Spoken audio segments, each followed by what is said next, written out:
Is it the kids? Are their hobbies changing? Are they doing things that your grandma used to do? You know, we'd heard that crocheting was kind of taking off, but some of the arts and crafts, they say that some of the old people used to do at the nursing home, now the younger kids are kind of getting into. I love it. Yeah, it is kind of a cool little trend to see. And I think part of what it is, and I'm encouraged by this, I don't want to get too premature, but I'll tell you what I'm hoping it is. I'm hoping that kids are revolting against social media a bit and technology, and they're realizing that their brains are messed up and they need to unplug and they need to start doing things like that. They talk about the brain wiring, doing things like crochet and things that require manual dexterity, good for the mind. Yes. We know getting into social media, bad for the mind. Yes. It's engineered to manipulate your brain to make you want more of it. And so you get addicted to it. And they did this on purpose. Mm-hmm. They know what they're doing. They practiced it till they got it right, manipulating kids' brains. Right. So I think it'd be kind of cool to see. Now, talking about some of the more interesting hobbies that are out there and what kids are doing, somebody texted and said, yeah, my daughter likes to make jewelry out of teeth. That's awesome. Human or animal? Great question. That is a great question. She might do both. I don't know. I'd seen kids that have collected shark teeth before, but made jewelry out of that. But, yeah. Yeah, do you worry if your kid is making human teeth necklaces? And where did they get these teeth from?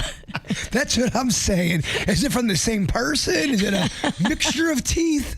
Yeah. I don't know. That'd be kind of odd. Yeah, I would like to get a little bit more on that. I want to keep eye on that kid. Some of the other ones here that we got. One person said, my 8-year-old is obsessed with filing our taxes on TurboTax. Aww. Can they help me out, please? I'll take their services. One person said, my 6-year-old collects hotel key cards and then organizes them by vibe. I don't know what that means. Okay, I get that. Rocco does that. He gets the hotel key cards and he only keeps the ones that he enjoyed the vibe of the hotel. If he didn't love the hotel, he doesn't keep those. Okay. A collection. It's kind of like it's a little scrapbook of all the hotels he's enjoyed. Mm-hmm. And then he bought this thing off of Amazon where you can actually recode these keys. Ugh. He recoded them to open places he's not supposed to get into. Did he really? Like Rocco, you shouldn't do that. Like NASA? There's different doors that open like the janitor's closet and stuff, and you have to have a different key for that. Yeah, he recoded them. Mm-hmm. One person said, my 10-year-old is really into power washing videos on YouTube. Is that kind of an odd hobby? I get it. Yeah, I get it too. Oh my gosh. If you're watching somebody power wash like mildew on a sidewalk or the side of a house, oh, I love power washing mildew. There's something about watching the mildew go away. It's kind of hypnotic and odd. When I cleaned my roof, I loved it. Oh, okay. And for the same reason, I'm watching all the mildew just wash away. There is something about I love it. I honestly, I would love to be a power washer. If I had to say, there would be such a satisfying career. Right? Yes. I like watching people plant things. There's something relaxing about that as well. When you see a yard and they speed it up and you go, oh my goodness, look at that. Or the guy that comes in and fixes the whole yard for a little old lady that doesn't have the money to mow it. Oh, I love those videos. Another strange kid hobby. One person said, my 12-year-old loves refinishing furniture. We'll go out on bulk trash day. She'll find stuff, brings it home, and kind of does it and flips it. Oh, my gosh. And then sells it on Facebook Market. I got a job for your kid. I will pay your kid. Yeah. I need this dresser redone. You know, your furniture starts to look old and it looks like the 90s. Mm-hmm. You got to update your stuff. Right, yeah. I can't tell you how many tables and chairs my mom would find, or Aunt Ann, in the trash they'd refurbish. I love refurbished furniture. And then all of a sudden we have a bunch of roaches. I'm like, there might be a correlation. Okay, I don't like roach-infected refurbished furniture. Yeah, no, it's not as awesome. You got to be careful when you go out in the trash. Not everything is refurbishable. Oh. Yeah. One person said their daughter likes to write Yelp reviews for their school lunch. That's hilarious. I would love to read them. Lunch lady better get on point. Imagine that. Kids are critiquing your food.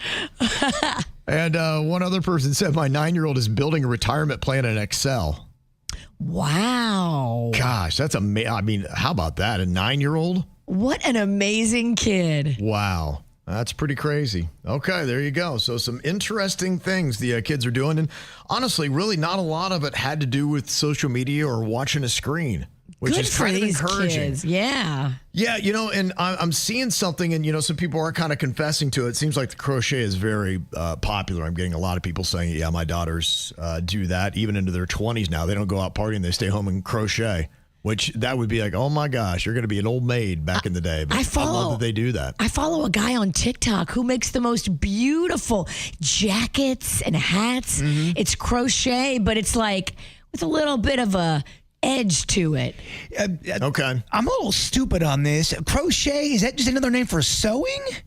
No. What is crochet? So crochet is like when you see those blankets with all the different colors like woven into them, you have like a crochet needle, but it's not like a pointy needle, like sewing needle.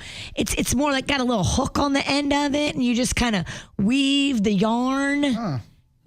Okay. Yeah. You knew this, Kevin? Yeah. My mom was into the craft stuff. Oh, my grandma, when she could see, she was a crocheting maniac.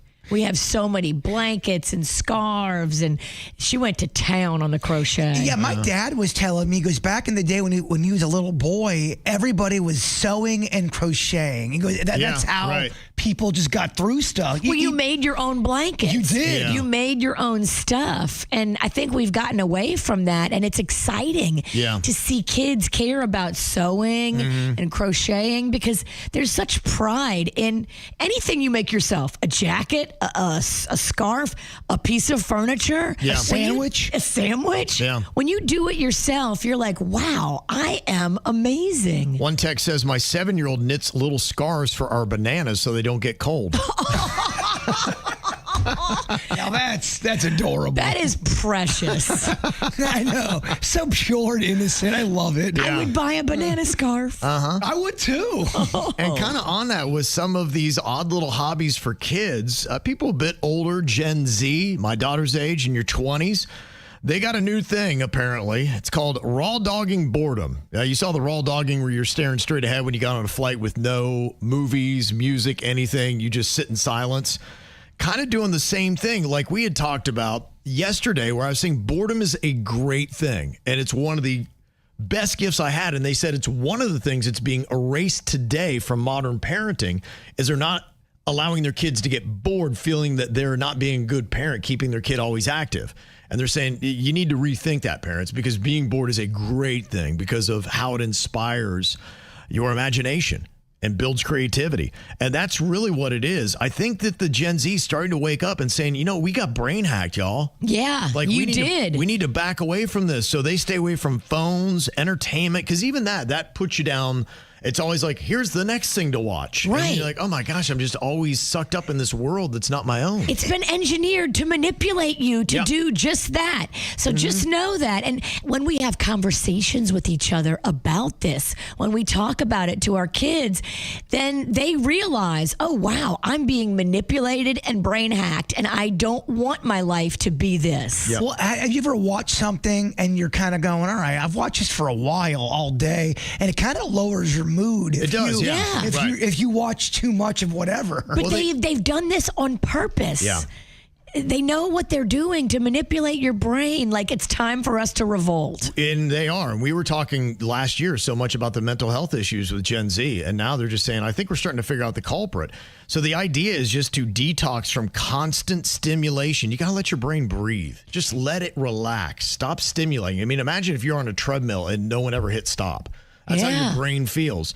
And they say you don't have to start with anything impressive, but go with 5 minutes, work it up to 10, go to 15. Take a walk, leave your phone at home, and just be with your thoughts. They even say that with if you're working on a project, take an hour and a half or 2 hours and then get what you got to get, and then take a break for 20 minutes to reset take a walk, or just stop thinking about it. And then Go make a martini. Well, then you're not going to. Not you, kids. Yeah, I'm not finishing that project. Yeah, I was going to say. Call an ex-girlfriend. Be like, hey, you up? My only project's making the next drink.